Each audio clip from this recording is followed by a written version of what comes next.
ஆண்டவர் இயேசு கிறிஸ்துவில் எனக்கு மிகவும் பிரியமான வெள்ளாளப்பாளையம் பங்கு மக்களே, தேவூர், கோனேரிப்பட்டி, மற்ற குடியிருப்புகளிலிருந்து வந்திருக்கின்ற சகோதர சகோதரிகளே, இன்னும் விருந்தினராக வந்திருக்கின்ற அனைத்து நம்பிக்கையாளர்களே, அன்பார்ந்த அருள் பணியாளர்களே, மிக முக்கியமாக மேட்டூர் இந்த மறைவட்டத்தின் முதன்மை தந்தை செங்கராயன், இன்னும் முக்கியமாக நம்முடைய பாசமான பங்கு தந்தை அருள் பணி ஆனந்தராஜ் அவர்களே, எல்லா அருள் பணியாளர்களே,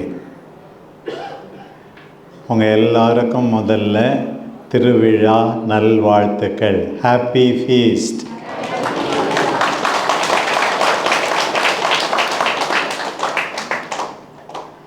உண்மையாகவே எனக்கு பிடித்தமான ஒரு புனிதர், உங்களுடைய பாதுகாவலர், என்னுடைய பாதுகாவலர், நம்முடைய மதியம்பட்டி திருத்தலத்தினுடைய பாதுகாவலர், இந்த மகதலா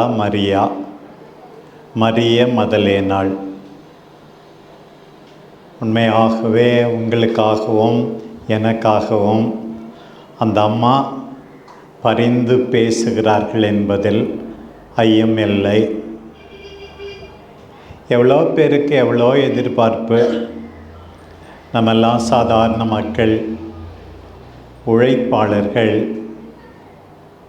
அன்றாடம் காட்சிகள், நிறைய பேர் சம்பாதிச்சா தான் சாப்பிட முடியுன்ற நிலைமை இருக்கிறது. இப்படியெல்லாம் இருக்கிற நிலையில் அந்த புனிதையோடு நாம் எல்லாரும் இணைந்திருக்கிறோம்.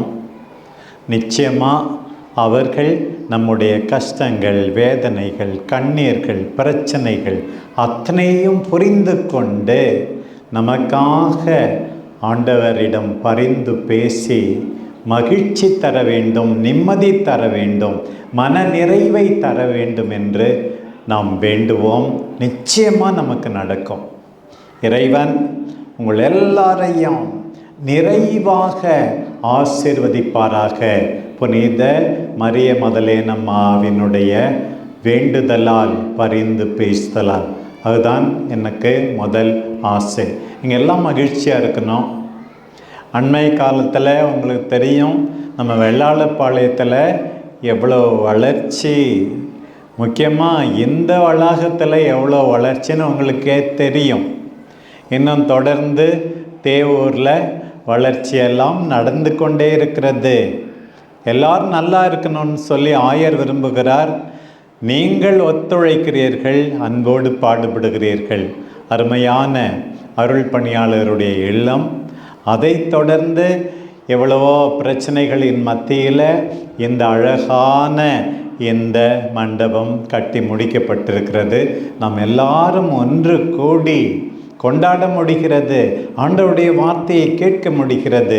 புனிதமிகு நற்கருணை பலியிலே பங்கெடுக்க முடிகிறது.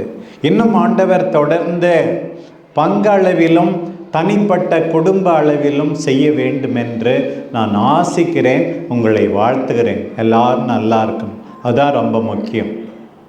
இந்த நேரத்தில் பல முறை நம்ம கேட்டிருந்தாலும் மீண்டும் இந்த மரிய மதலேனம்மாவை நம்ம உற்று பார்க்கணும். நற்செய்தி, லூக்கா நற்செய்தி 8ஆம் அதிகாரம் 1-3 வரை அவர்கள் முதலாக குறிப்பிடப்பட்டிருக்கிறார்கள். அப்போ நான் நினைப்போம், எல்லாம் ஆம்பளைங்க தான் அப்படின்னு சொல்லிட்டுங்க. பாருங்கள், இவ்வளோ பெண்கள் இருக்கிறாங்க. இயேசுசாமி பெண்களுக்கு முக்கியத்துவம் கொடுத்தாரு.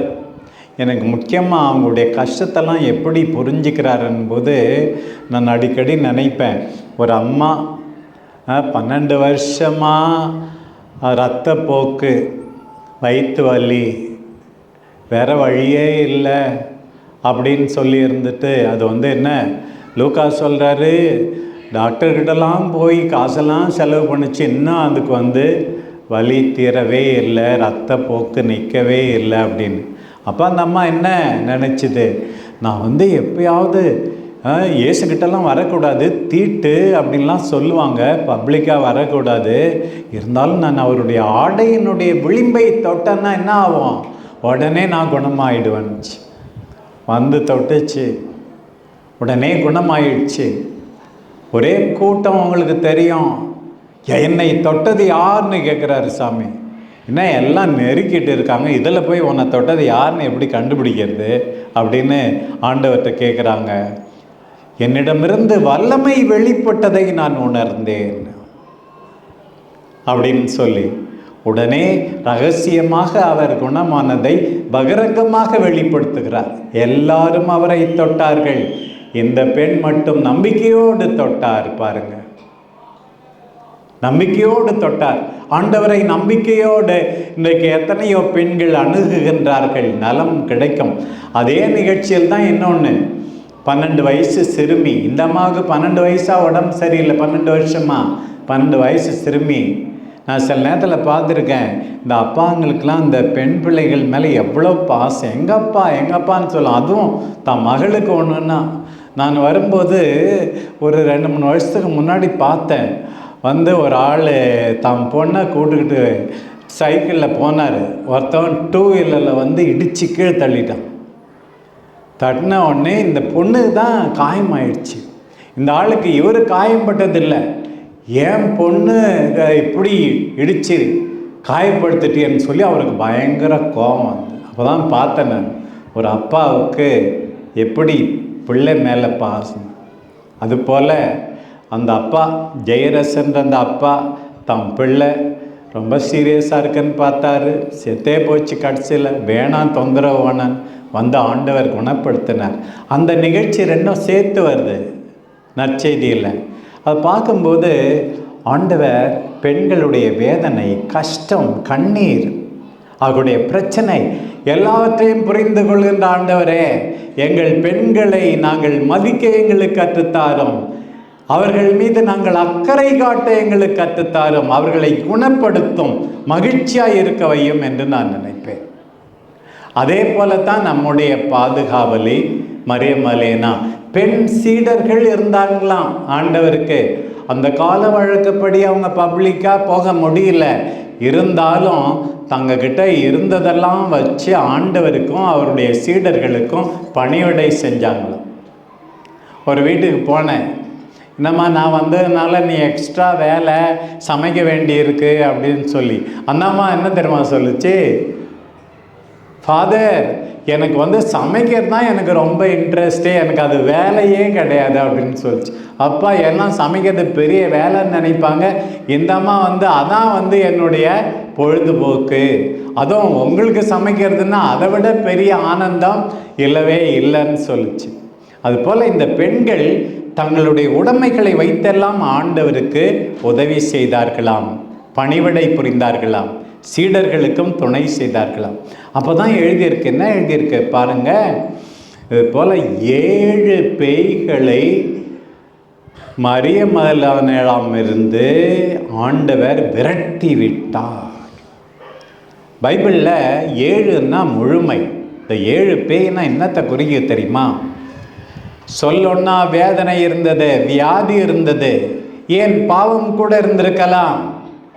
முழுமையாக ஆண்டவர் அவருக்கு நலம் அளித்தார், குணமளித்தார், விடுதலை அளித்தார்.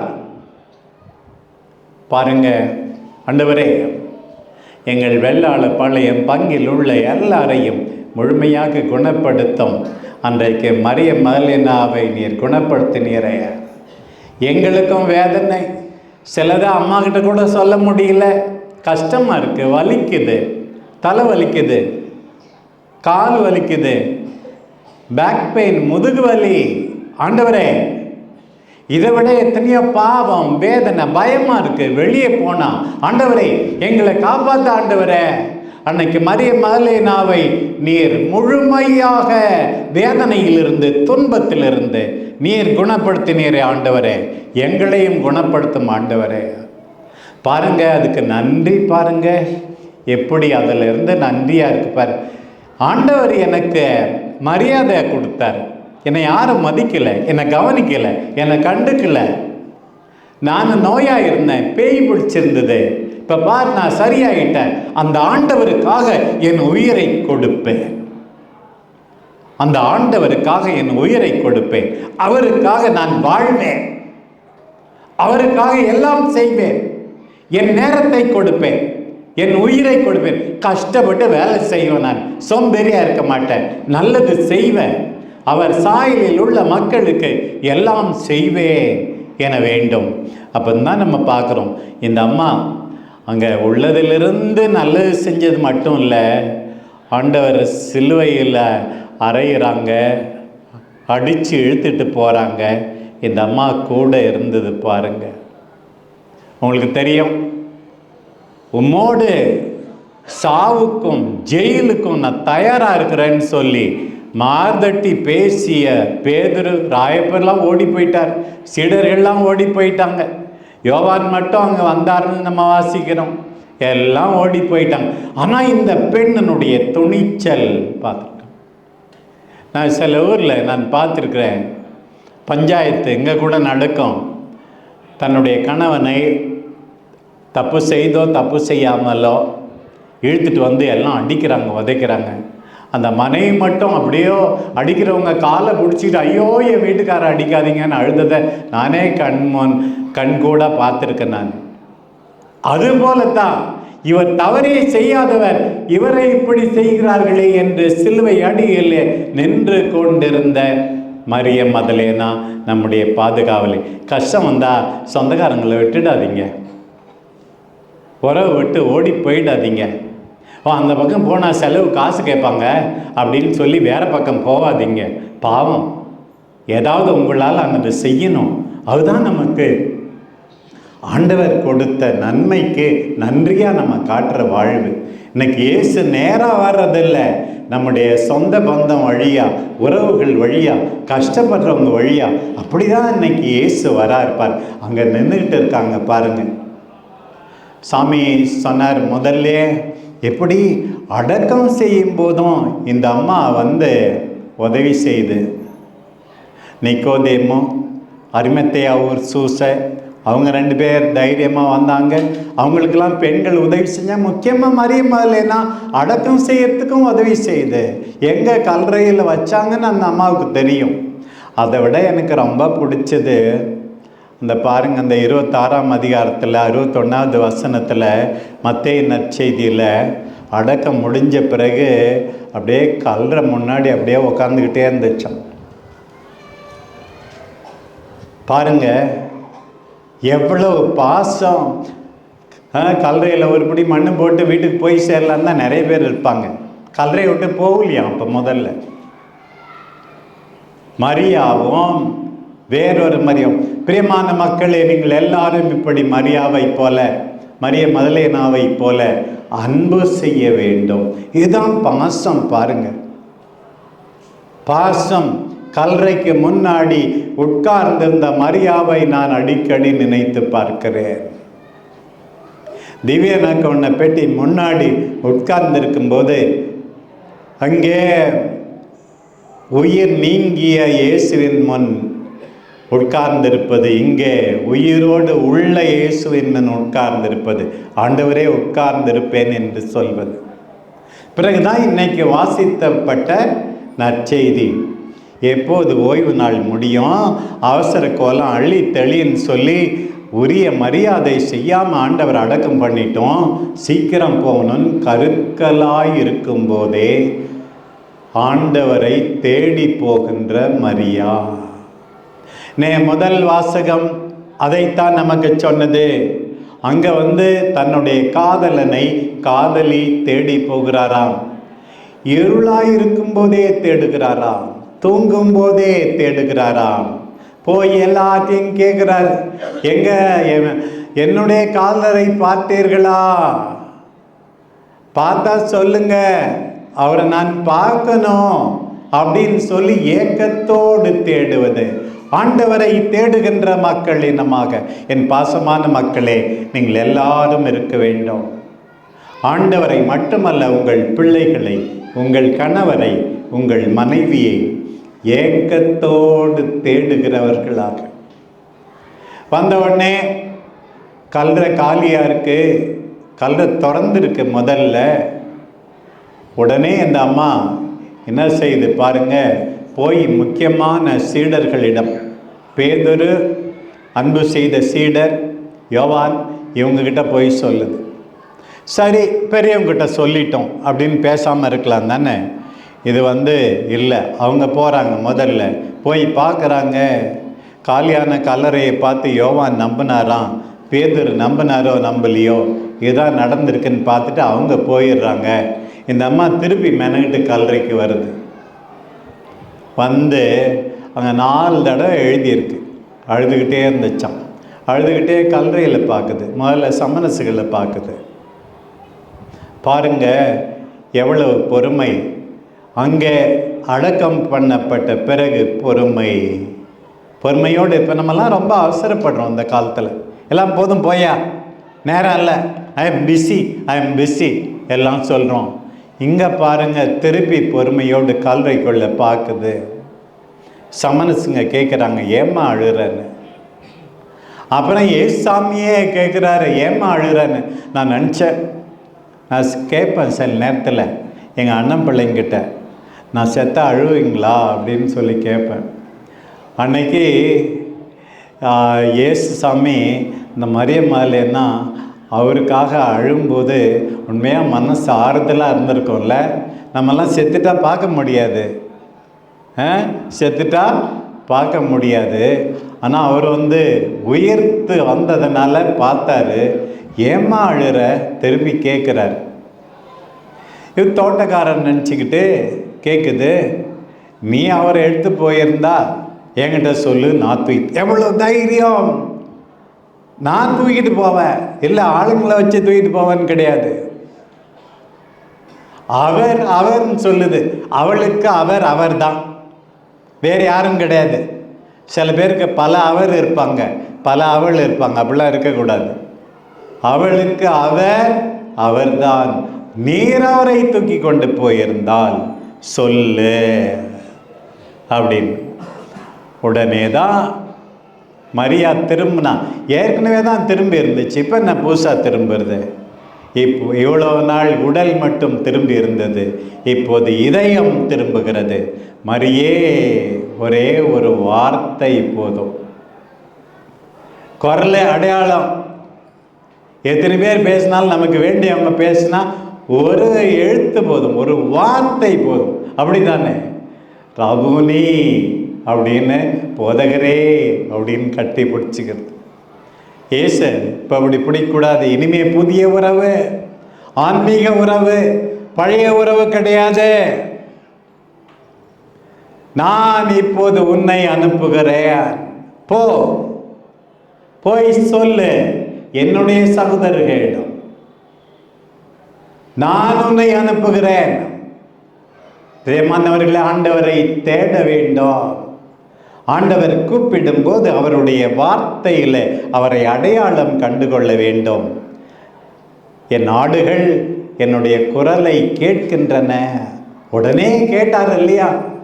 கேட்டு புரிஞ்சுக்கிட்டார் இல்லையா? தெரிஞ்சுக்கிட்டார் இல்லையா? ஆண்டவரை நாம் பற்றி கொள்ள வேண்டும். ஆண்டவரால் அனுப்பப்பட வேண்டும். பைபிளில் படிக்கிறோம், கோயிலுக்கு வரோம், பூசையில் பங்கெடுக்கிறோம். நீ போ, ஆண்டவர் அனுப்புகிறார். உன் வீட்டுக்கு போ, உன் வேலை செய்கிற இடத்துக்கு போ. மரிய மதலேனா மாதிரி அப்போஸ்தலர்களுக்கு அப்போஸ்தலியாக நீ போ.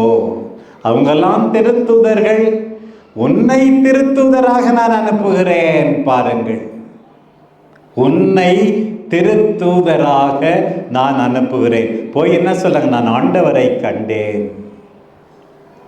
அப்படிதான் என் நற்செய்தி முடிஞ்சது. பாரு, நான் ஆண்டவரை கண்டேன். போய் வார்த்தையால் சொன்ன போதாது. உன்னுடைய அன்பு, கனிவு, இரக்கம், அன்பு செயல், இதை பார்த்து உண்மையாகவே இது கடவுளுடைய பிள்ளைப்பா அப்படின்னு மற்றவர்கள் எல்லாரும் உன்னை கண்டு உண்மையாகவே இவர் ஆண்டவரோடு இருக்கிறார், ஆண்டவரை கண்டார் என்று புரிந்து கொள்ள வேண்டும். பாருங்கள், பிரியமான சகோதர சகோதரிகளே, எவ்வளோ அருமையாக இருக்கு இந்த மரியம் மகதலேனா. ஆண்டவரே என்னை குணப்படுத்தும், ஆண்டவரே நான் நல்லது செய்ய எனக்கு துணை புரியும், ஆண்டவரே விடாமுயற்சியோடு கடைசி வரை உம்மை பின்பற்ற எனக்கு காட்டும், ஆண்டவரே கல்லறையிலே உட்கார்ந்திருந்த அந்த மரியம் மகதலேனாவை போல திரும்ப நான் உட்கார்ந்திருக்க செய்ய, ஆண்டவரே உம்மை நான் தேடச் செய்ய, ஆண்டவரே உமக்காக வேதனையில் இருப்போருக்காக நான் அழுவதற்கு எனக்கு தாராளத்தை தாரும், நான் வெட்கமடைய வேண்டாம் ஆண்டவரே, ஆண்டவரே உம்முடைய குரலை நான் கேட்க வேண்டும் ஆண்டவரே, ஆண்டவரே நான் உம்மை பற்றி கொள்வேன் ஆண்டவரே, ஆண்டவரே என்னை அனுப்பும் ஆண்டவரே, என் கணவரிடம் அனுப்பும், என் மனைவியிடம் அனுப்பும், என் பிள்ளைகளிடம் அனுப்பும், என் வயதான பெற்றோரிடம் அனுப்பும், ஏன் மற்ற நம்பிக்கையாளரிடம் அனுப்பும், என்னை பார்த்து என் வாழ்வை பார்த்து உம்மை அவர்கள் அடையாளம் கண்டுகொள்ளட்டும் ஆண்டவரே. நம்ம திருத்தந்தை பிரான்சிஸ் இந்த மரியம் மகதலேனாவை ரொம்ப பிடிக்குது அவருக்கு கூட. அதனால் அவர் 10 வருஷத்துக்கு முன்னாடி, இப்போ 2026 2016 என்ன சொன்னார், இது ஒரு நினைவு அப்படின்னு மட்டும் இருக்குது, இது திருவிழாவாக இருக்கணும். 2016 ஜூன் மாதம் இன்னையிலேருந்து அது திருவிழாவாக கொண்டாடணும். நினைவுன்னா இந்த உன்னதங்கள்லாம் பாடுறதில்ல, இப்போ நம்ம ஊர் திருவிழான்றதுக்காக நம்ம பாடுறோம், இல்லைன்னா இப்போ எல்லா ஊர்லேயும் எல்லாரும் பாடணும், ஒரு திருவிழாவாக கொண்டாடணும்னு சொல்லி அதை உயர்த்தினார் பார். அன்பார்ந்தவர்களே, மரியம் மகதலேனாவை மீண்டும் தியானிப்போம், உற்று பார்ப்போம். இந்த கோயிலுக்கு வரும்போதெல்லாம் இந்த அம்மாவுக்கு இறைவன் செய்ததை, அவர்கள் வழியாக இறைவன் செய்ததை நாம் நினைவுபடுத்தி கொண்டு நாமும் ஒரு மரியம் மகதலேனாவாக வாழ முயற்சி எடுப்போம். அன்பு தாய் அன்னை கன்னிமரியா நம் எல்லாருக்காகவும் பரிந்து பேசுவாராக. புனித மரியம் மகதலேனாவின் சிறப்பான பாதுகாவலில் நலமே வாழ்வோமாக. ஆமேன்.